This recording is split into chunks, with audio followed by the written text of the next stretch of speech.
I wanted to work with you guys for a long time. And when we acquired 200 East 83rd Street and thought about how we could elevate the overall pedestrian experience and thinking about, kind of the landscape and trying to bring the charm that your office has done with so many buildings throughout Manhattan and the world, we said there's no one better to come and help us design this building. And I think, when we thought about the building we're sitting in today, 255 East 77th Street, we wanted to design with you guys a sister building to 200 East 83rd Street. We saw how well not only the neighborhood and all the neighbors felt about the building, but all the residents and what they truly loved about 200 East 83rd Street. We said, let's bring another building to the neighborhood and bring that same, beautiful design, unbelievable floor plans and interiors with you guys to 77th Street. And I think you guys have even elevated it to the next level. First, we started working at 200 East 83rd with you, and we came to the site, and we're like, how do we make this special? And you needed a little bit of a pickup, and how do we do something really special that looks articulated and carved and has a hint of classicism and the romance of Fifth Avenue or Park Avenue, and bring it over to Third Avenue and make that corner special? And then we got to do a lot of different things with you guys, like in terms of level of detail we've never done before. And I think one of the most special things about the building that we're sitting in today is you guys created such a beautiful entrance into the building. Whether you are coming in off the street or you're pulling in your car to the porte cochere, that arrival experience is so special. It's paparazzi proof. Oh, yeah. And it really feels like you're taking yourself off of the street and into this beautifully landscaped and thoughtfully, designed porte cochere. And I would also say one of my favorite things about this building is the pool, right? You guys created this unbelievable volume, right? Where you guys have the pool, it's about 40 feet high. You have these unbelievable arches, 75-foot pool. And what's most unusual, every terrace is unique in its relationship to the building and the apartments. Like each penthouse is different. They're not cookie cutter. So some you have the living rooms with a terrace on each side. Some of them have a living room with a loggia on the sides. Some of them have the living room with the loggia in the front facing the park. And then you get up higher in the building with the penthouse, then you have this outdoor room facing the park. So this is quite complicated, something you don't see every day. I think the way that you guys connect the indoor living with outdoor living is incredible. And I absolutely love a Robert Stern loggia. I think, most of the people that come through the door just absolutely adore the architecture. I think the whole idea is like you're sitting in their living room, and it's with 3 exposures. So you could look out to the north and south. You could be in an apartment. You could see through a loggia. So you could have planting on both sides and have this wonderful experience. And then off the loggia, you might have the living room facing the park. Behind the loggia, you might have a library or a dining room. No, it's amazing. I think you guys did a great job. You arrive off the elevator in the foyer, which looks into the living room facing Central Park, and you also could see across to the terrace. Off the foyer is the staircase going to the bedrooms on the second floor of the duplex.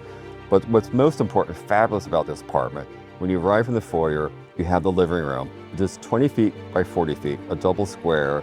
And on each side of the living room, you have the library and you have the dining room. And what connects them is this axis called an enfilade, which makes the space more expansive, but you still have the privacy of these walls with park-up doors separating them, so you get a combination of something very modern and then something traditional, could be furnished or treated in terms of the interior design like a traditional Park Avenue or Fifth Avenue apartment, but also you can open it up and make something very modern, super contemporary. I love that you guys created this, west exposure here. You have almost 80 feet of frontage on the park, and the connection from the living room to the terrace is unbelievable. We always love the ideas, like we have this dramatic 2-story staircase which has an apse at the end. And there's a window, but the window is actually an arch. So you're looking at the east side of the facade, you'll see this big arch high in the sky, and you say, oh my God, who lives in that apartment? Who owns that stair? Which is really great. No, I love it. Look at this arch. Well, we can't have enough arches in the building, but this is fantastic. This is spectacular. This is the ultimate outdoor room overlooking Central Park, It's a mansion in the clouds. Do you remember what made you kind of think about this beautiful swoop that you have on top of the arches and where your inspiration came from that? The inspiration, we wanted to be really romantic. And some of the buildings we looked at was like 1040 Fifth Avenue, actually where Jackie Kennedy lives. The top of that building has this amazing, it's picturesque, it's amazing, and it has these swoops, these wonderful outdoor rooms at the very top. I absolutely love it. And I think the way that you guys married the arches here with these very large squared openings is just such a beautiful complement. And honestly, seeing this view, there's really nowhere else on the Upper East Side that you can get this. No, absolutely not. You can look here and you see all your favorite buildings that you've worked on, right? Yes. So you have the Belmont on 86 and Madison. You have 200 East 83rd Street. You have 15 CPW that you can see across there. 220 Central Park South.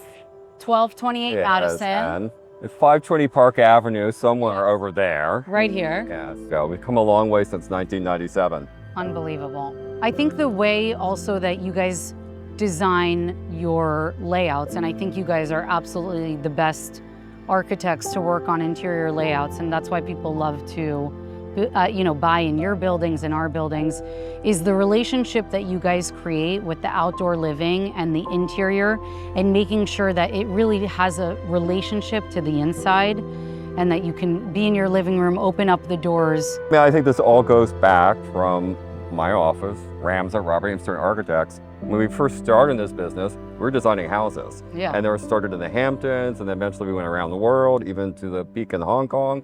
And then all these ideas from designing our houses graduated to these high-rise buildings. Yeah. And so you have these houses in the clouds. And you feel that. You feel like each of these penthouses is a private home in New York, right? It's a mansion. Right.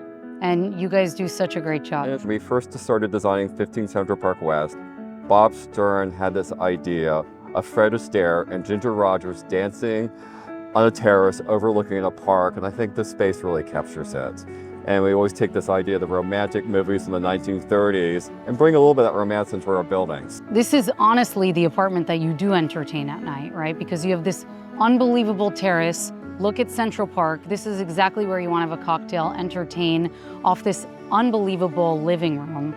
I mean, this is the most charming terrace I think we've ever designed together. I think so. Right? And I could imagine driving here like you're going to the Met Gala. Yes. You arrive here, you're wearing your tuxedo, your fabulous gown, and entertain in the living room, go out here on the terrace, have a martini, and look over the park. There's not many places like that. This is the king and queen apartment of New York. Yeah, absolutely.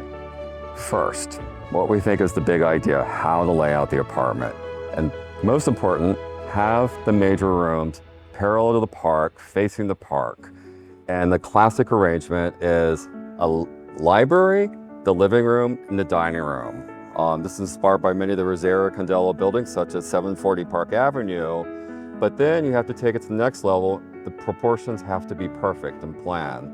So the library is actually a square in plan. The living room is a double square. The dining room is a square, so it's perfect proportions and plan.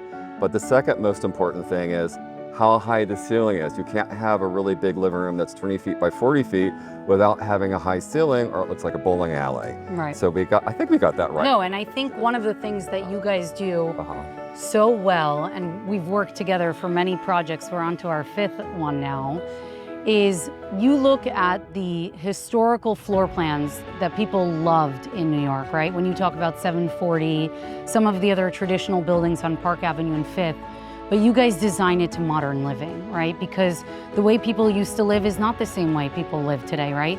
You guys create these beautifully proportioned apartments, right? And they have the flexibility of being open but also closed off. And I think you guys did such a fantastic job in the penthouse collection here at 77th Street to have this approach of proportional living.